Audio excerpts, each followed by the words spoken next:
इससे पहले हम वेक्टर ट्रायंगल लॉ देखे थे।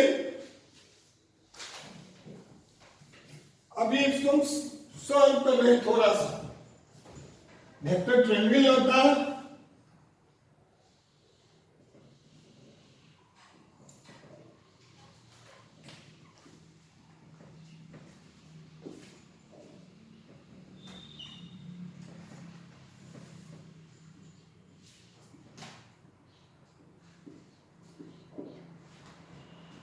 वेक्टर ट्रायंगल लॉ देखे थे। यदि एक वेक्टर का हेड दूसरे वेक्टर के टेल से मिले तो रिजल्टेंट पहले वेक्टर के टेल से लेकर दूसरे वेक्टर के हेड तक होगी।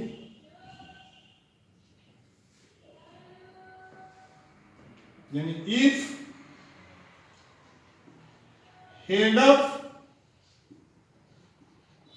one vector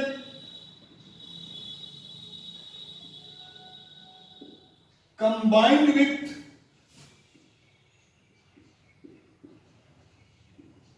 tail of another vector, यदि एक वेक्टर का हेड दूसरे के टेल से मिल जाए तो resultant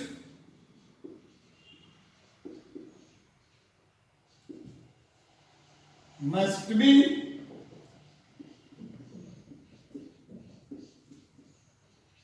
represented by tail of first vector to head of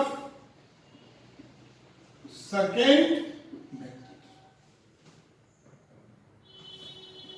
यानी इस फिगर में फर्स्ट वेक्टर लिए हैं P,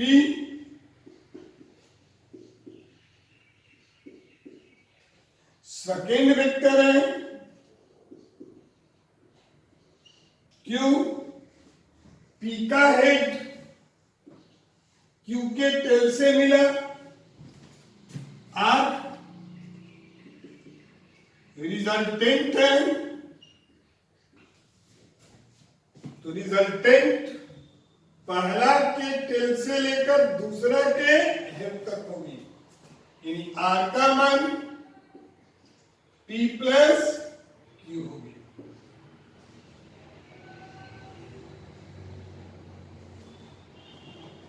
इसको इस तरह भी कह सकते हैं, यदि कोई दो वेक्टर, इसको लिख सकते हैं, if any two vector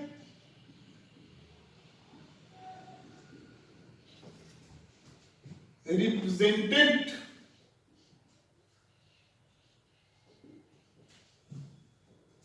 as two regular sides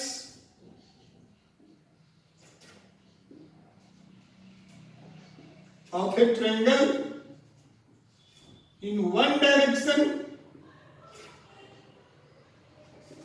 एक ही डायरेक्शन में, then resultant must be represented by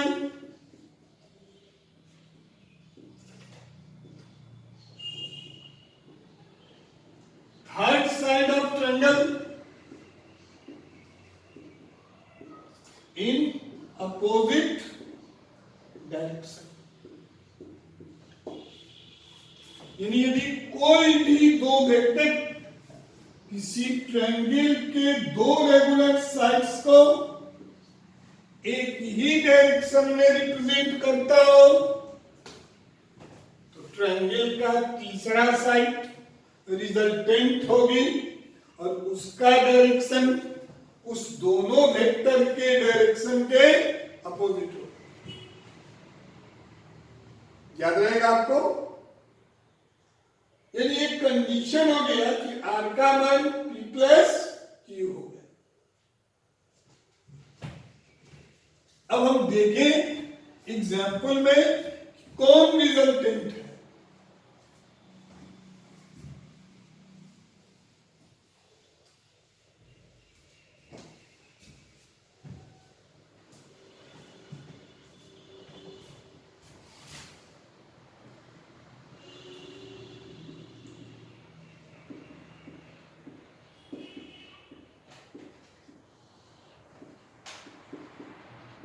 बोलिए आपको रिजल्टेंट निकालना है।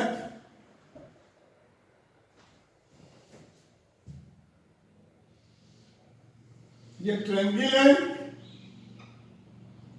एक वेक्टर है, तीन वेक्टर है। यह है ए बी सी, कौन वेक्टर है? रिजल्टेंट। अब कुछ नहीं करना है, इसके अंदर एक सर्कल को खींच दीजिए। देखिए इसका यह डायरेक्शन, इसका यह डायरेक्शन, इसका यह डायरेक्शन। आप देखें कि कौन डायरेक्शन अपोजिट है। तो बोलिए ए और सी एक डायरेक्शन में है, बी अपोजिट है, यानी बी का डायरेक्शन अपोजिट है। इसका अर्थ है कि बी क्या है यहां पर? रिजल्टेंट। और किसका रिजल्टेंट है? तो ए और सी का, यानी बी का मान ए प्लस सी के बराबर होगा। बी का मान ए प्लस सी के बराबर होगा। फिर देखिए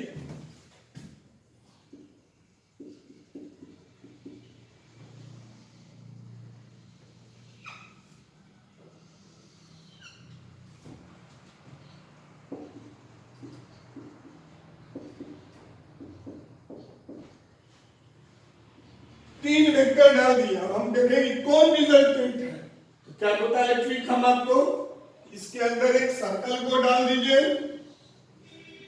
जो अपोजिट हो वह रिजल्टेंट हो। बोलिए यह डायरेक्शन, तो कौन डायरेक्शन अपोजिट है? तो सी अपोजिट है।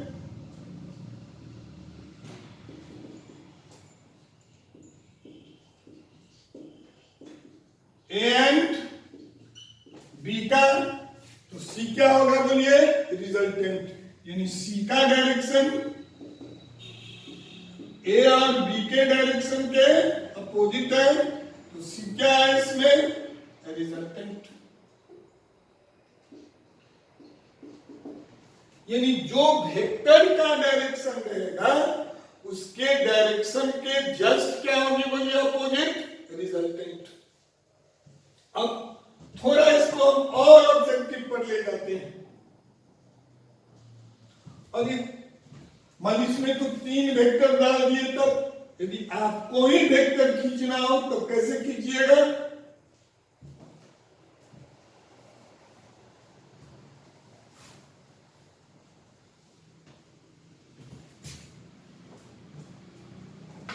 तो एक ट्रिक बताते हैं हम।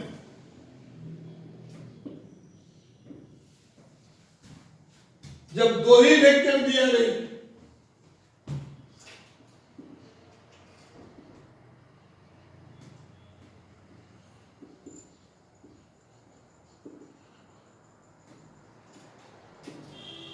कि कौन रिजल्टेंट होगा, किधर रिजल्टेंट होगा?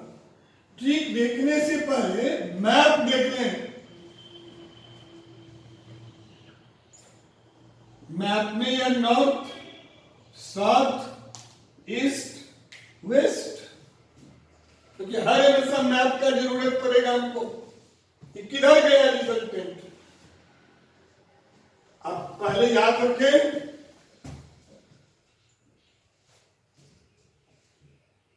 यदि इफ वेक्टर्स डाइवर्जिंग ऑफ, तो रिजल्टेंट भी डाइवर्जिंग होगी।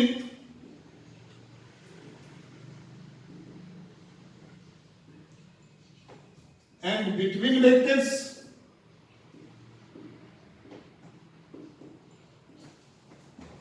बिटवीन वेक्टर्स यानी डाइवर्जिंग है, तो रिजल्टेंट को भी डाइवर्जिंग ही डालना है, और दोनों वेक्टर के बीच में। यदि vector converging of the resultant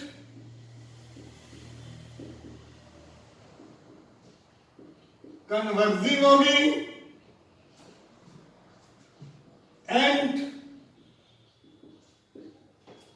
between vectors, तो रिजल्टेंट भी कन्वर्जिंग होगी और दोनों वेक्टर के बीच होगी। If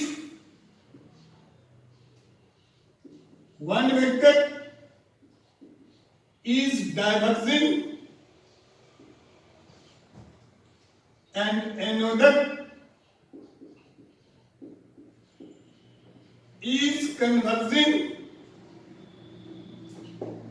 यदि एक डाइवर्जिंग वेक्टर है और दूसरा कन्वर्जिंग है, डाइवर्जिंग का अर्थ है पॉइंट से दूर जाना, कन्वर्जिंग का अर्थ है पॉइंट की ओर आना, देन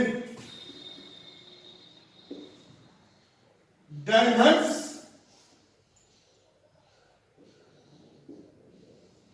कन्वर्जिंग वेक्टर्स को क्या कीजिए, डाइवर्स कर दीजिए and draw resultant between vectors। आपको हर हमेशा पूरे फिजिक्स में इसको याद रखना है। हमको दो वेक्टर दिया, रिजल्टेंट किधर होगी याद रखना है। यदि वेक्टर डाइवर्जिंग रहेगा, डाइवर्जिंग का अर्थ क्या हो गया, यह पॉइंट है, यह डाइवर्जिंग है, यह पॉइंट है, कन्वर्जिंग है। यदि वेक्टर डाइवर्जिंग रहेगा, आप रिजल्टेंट को भी डाइवर्ज करा दीजिए और उसी दोनों वेक्टर के बीच डालिए। यदि वेक्टर कन्वर्जिंग रहेगा तो रिजल्टेंट को भी कन्वर्ज कराइए उसी दोनों वेक्टर के बीच। यदि एक वेक्टर डाइवर्जिंग है, दूसरा वेक्टर कन्वर्जिंग है, तो क्या करना है बोलिए, तो कन्वर्जिंग वेक्टर को आगे बढ़ा दीजिए और उस दोनों के बीच रिजल्टेंट को डाल दीजिए। आगे देखेंगे हम इस रिजल्टेंट की मैग्नीट्यूड।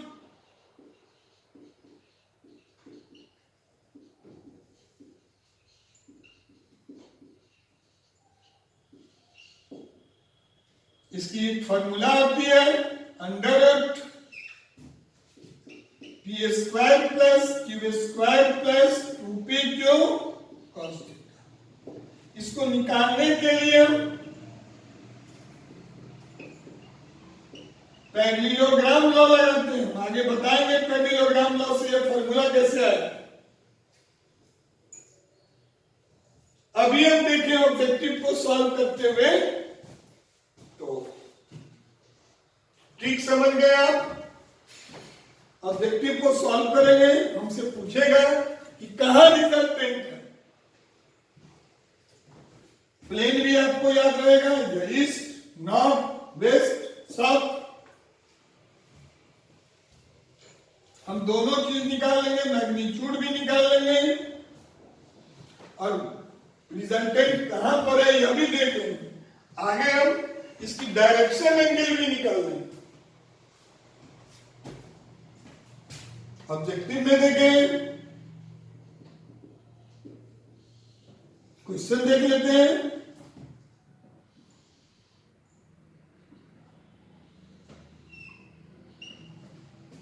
बोलिए, या 6 न्यूटन का वेक्टर है, यहां पर क्यू दिए, या 8 न्यूटन का वेक्टर है।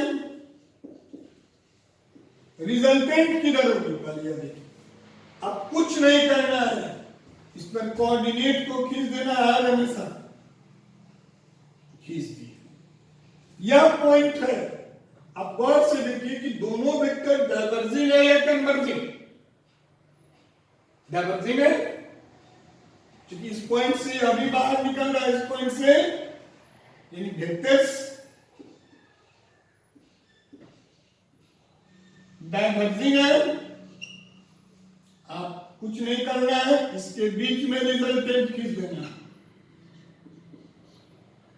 दोनों के बीच का एंगल मिल गया, यानी north south east waste are resultant है इन नॉर्थ ईस्ट प्लेन। किस प्लेन में रिजल्टेंट है? तो नॉर्थ ईस्ट।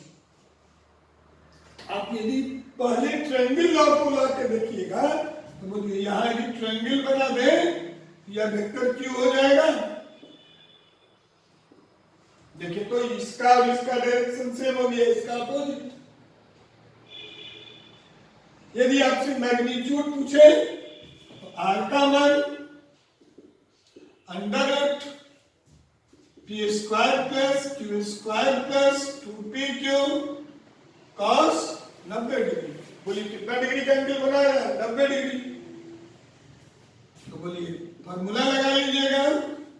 तो पी का मान 6 का स्क्वायर यानी मान 36 प्लस 64 अंडर रूट 100 10 न्यूटन हो गया। बोलिए बहुत इजीली बन जाएगा। चलिए दूसरा एग्जाम्पल देखते हैं।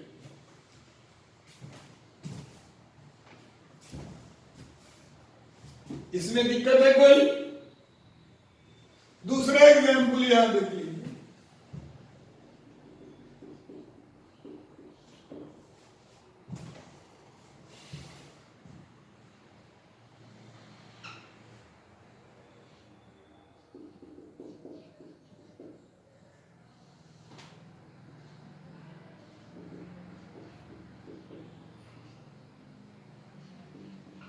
अब देखिए पहले तो फिगर में आप कोऑर्डिनेट खींच लीजिएगा। कहां पर खींचिएगा? यहां पर खींच दीजिए कोऑर्डिनेट।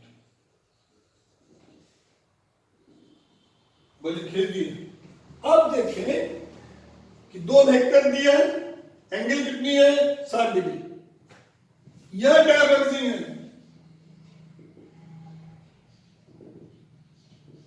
यह कन्वर्जिंग है। बोलिए हम आपको बताए थे ट्रिक कि यदि कन्वर्जिंग वेक्टर को आगे बढ़ा देंगे, बोलिए आगे बढ़ा दिए। अब दोनों वेक्टर के बीच का एंगल भी निकाल लीजिए। 120 डिग्री हो गया और इसी दोनों के बीच रिजल्टेंट खींचना है आज। बोलिए रिजल्टेंट ऊपर नॉर्थ या साउथ ईस्ट वेस्ट या or in south east plane. आपको कोऑर्डिनेट याद रखना बहुत जरूरी है। किस प्लेन में है? South east. इसके बाद तो मैग्नीट्यूड निकालना है, आगे बताएंगे भी। आयतामान under root P square plus Q square plus 2pq cos 120 degree. हम इस दोनों वेक्टर के बीच का एंगल लेंगे। बोलिए सॉल्व कीजिएगा।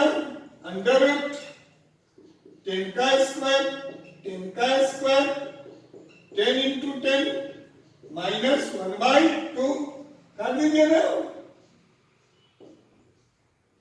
10 मीटर। तो रिजल्टेंट निकालना आसान है, हमको प्लेन देखना बहुत आसान है।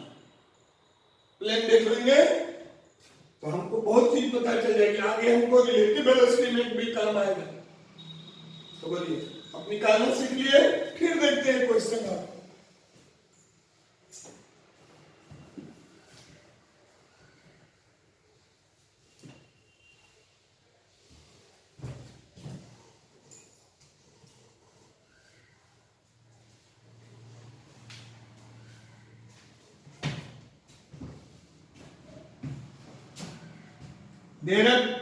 अब देखिए लैंग्वेज में डाल देते हैं। there are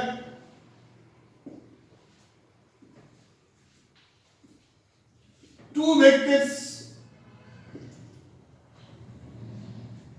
A and B of magnitude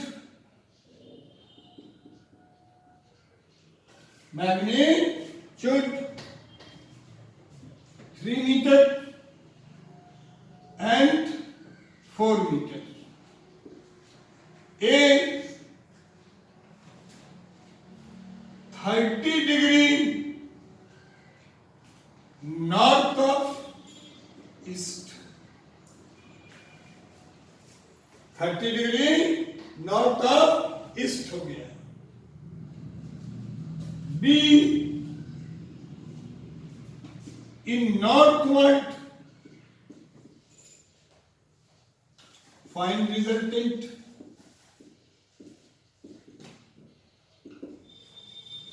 अब आप क्या कीजिए, पहले मैप खींच लीजिए. नॉर्थ ऑफ ईस्ट का क्या अर्थ हो गया ये समझ लीजिए. नॉर्थ ऑफ ईस्ट यानी यह ईस्ट से चला किधर, बोलिए, नॉर्थ की ओर. नॉर्थ से ईस्ट नहीं, ईस्ट से नॉर्थ.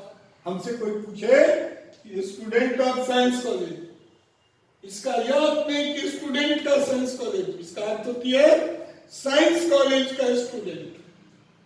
तो नॉर्थ ऑफ ईस्ट का क्या अर्थ हो गई, ईस्ट का नॉर्थ. ईस्ट से किधर चलेंगे, नॉर्थ की ओर. बोले ये खींच दिए आप, डायवर्जिंग खींच लीजिए. ये ए ले लिए, कितना मैग्नीट्यूड, 3 मीटर.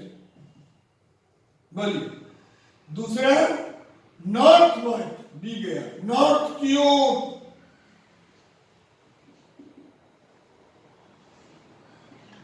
नॉर्थ खींच दिया, नॉर्थ खींच दिए 4 मीटर.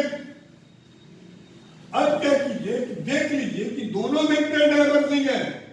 इस दोनों के बीच का थीटा कितना हो जाएगा, बोलिए 60 डिग्री, क्योंकि ये 30 डिग्री था. बोलिए कुछ नहीं करना है, दोनों के बीच में आपको रिजल्टेंट खींच देना है आर. तो बोलिए R in north east plane में कितना मान निकलेगा आर का. फॉर्मूला लगा लीजिए. आर का मान अंडर रूट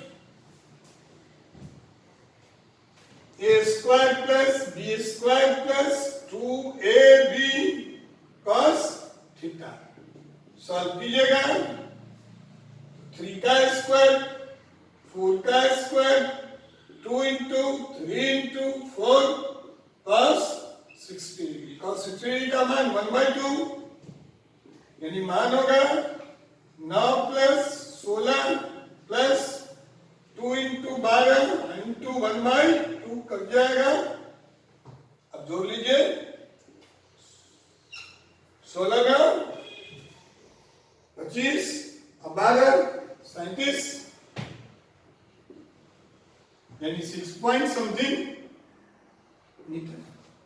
यानी हम इससे किसी भी दो वेक्टर का रिजल्टेंट निकाल लीजिए. मैप देख लीजिए किधर रिजल्टेंट जाएगा. अब दोनों ट्रिक समझ गए. ये तो था कि वेक्टर ट्रायंगल लॉ हम यूज क्या करें. अब हमको देखना क्या है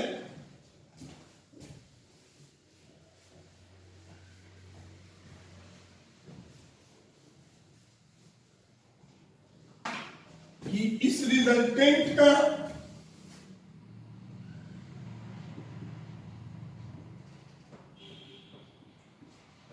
VTL यानी इसमें रिजल्टेंट का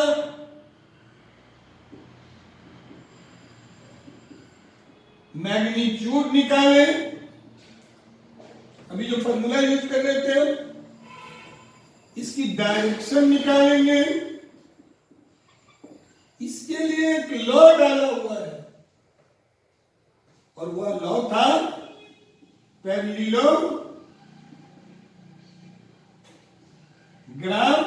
लॉ. यानी हमको देखना है कि पैरेललोग्राम लॉग क्या है। कैसे हम फॉर्मूला निकाल लिए कि आर स्क्वायर बराबर P square plus Q square plus 2p Q cos theta. और उस पैरेललोग्राम एंगल में हमको रिजल्टेंट निकाले, तो यह भी देखना है कि रिजल्टेंट कितने एंगल पर लिए। अगला वीडियो में हम इस रिजल्टेंट का मैग्नीट्यूड भी बताएंगे और इस रिजल्टेंट का डायरेक्शन भी बताएंगे।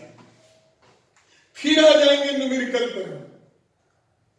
फिर क्या आ जाएंगे न्यूमेरिकल। अब डिफरेंट टाइप का न्यूमेरिकल होगा, कहीं एंगल निकालना हो, कहीं रिजल्टेंट निकालना हो, यानी दो वेक्टर से रिलेटेड कोई भी क्वेश्चन होगी जोड़ने से या घटाने से, हम इस पैरेललोग्राम लॉ से उसको जोड़ भी सकते हैं और घटा भी सकते हैं। तो नेक्स्ट वीडियो में कोई प्रॉब्लम हो तो हमारा व्हाट्सएप नंबर है 7903636 025। इस नंबर पर कॉल करके हमसे बात कर लीजिए।